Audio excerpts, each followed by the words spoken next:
शादी के बाद प्यार भरा रिश्ता एक दूसरे के अटूट विश्वास और भरोसे पर चलता है।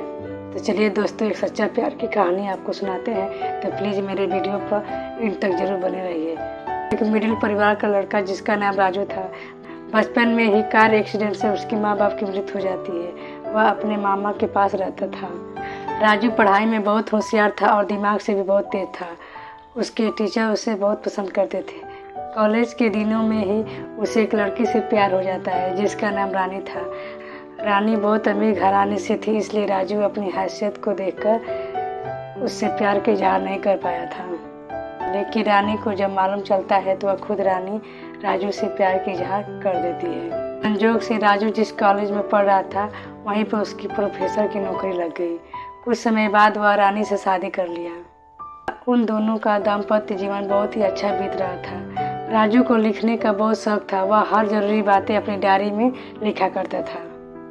एक बार दोनों घूमने जाते हैं, उस दौरान उसके गाड़ी का एक्सीडेंट हो जाता है। दोनों बाल बच जाते हैं, लेकिन यह दुर्घटना उसके जीवन को पूरी तरह बदल देती है। एक्सीडेंट के बाद पता चलता है कि अब उसके पति कभी बाप नहीं बन सकते। रानी अब अंदर ही अंदर टूट जाती है, क्योंकि रानी अपने पति से बहुत प्यार करती थी। लेकिन वह इस बारे में अपने पति को ज़्यादा महसूस होने नहीं देती। लेकिन ज़माना तरह तरह की बातें करने लगा। लेकिन राजू उन सभी बातों पर ध्यान नहीं देता था। वह समाज की बातों को इग्नोर करके फिर से दोनों अपना दाम्पत्य जीवन बिताने लगे। रानी और राजू ने अनाथ बच्चों को गोद लिया ताकि हम दोनों को बच्चों का प्यार मिल जाएगा और बच्चों को भी माँ बाप का प्यार मिल जाएगा। लेकिन अपने खुद के बच्चे का पिता न बन पाने की ताना यह जमाना हमेशा राजू को देता रहता था। बीत गया, अब वह गोद लिया हुआ बच्चा बड़ा हो जाता है। एक दिन राजू के दिल के दौरा पड़ने से राजू की मृत्यु हो जाती है। कुछ समय बीत जाने के बाद रानी अपने पति की सारी चीज़ों को इकट्ठा करने लगी। तभी उसकी नज़र अपने पति की ढेर सारी लिखी हुई डायरियों पर पड़ती है।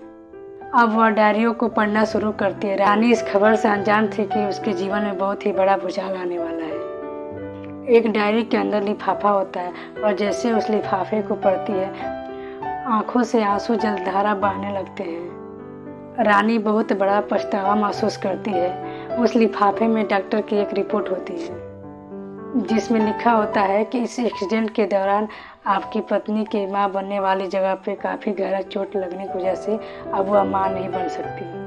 रानी का दिमाग सुन पड़ रहा था। अब वह बस रोती जा रही थी। अगर वह अपना दुख सुनाए तो किसे सुनाए। फिर वह डायरी के अगले लिखे हुए पन्ने को पढ़ती है जिसमें दुर्घटना वाले के दिन राजू ने लिखा है कि जैसे ही इस दुर्घटना को जाना, मैं हाथ जोड़कर डॉक्टर से विनती करते हुए कहा, इस बारे में मेरी पत्नी से बिल्कुल कुछ न कहे, बल्कि यह कहे कि अब मैं कभी बाप नहीं बन सकता, क्योंकि मेरी पत्नी इस बात को बर्दाश्त नहीं कर पाएगी और यह जमाना मेरी पत्नी को बाँच कर जीना मुश्किल कर देगा और लोग मेरी पत्नी के बारे में तरह तरह की बातें करेंगे और मैं बर्दाश्त नहीं कर पाऊंगा। इसलिए आप सभी बातें मुझ पर डाल दें, मैं बर्दाश्त कर लूँगा। राजू ने डायरी में लिखा था कि मुझे मालूम है कि तुम भी मुझे बहुत प्यार करती हो, जिसका जीता जागता प्रमाण है तुम्हारा हमारे साथ हर हाल में साथ साथ रहना। तुम चाहती तो दूसरी शादी कर सकती थी, लेकिन तुमने शादी नहीं की। राजू ने लिखा था कि हर जन्म में मैं तुम्हें पत्नी के रूप में पाऊँ, मैं यही गॉड से प्रार्थना करता हूँ। और राजू ने लिखा था कि तुम ये वादा करो कि तुम अपने आप को कभी दोषी नहीं मानोगी। अपने पति की डायरी पढ़कर रानी सोच रही थी कि मेरे लिए इतना बड़ा बलिदान, मैं बहुत भाग्यशाली हूँ कि मुझे राजू जैसे सच्चा प्यार मिला। लेकिन मैं उतनी ही दुखी हूँ क्योंकि अब यह प्यार मेरे पास नहीं। दोस्तों, इस कहानी से हमें यही सीख मिलती है कि जीवन में चाहे परिस्थिति कैसी भी हो, हमें कभी अपने जीवन साथी का साथ नहीं छोड़ना चाहिए।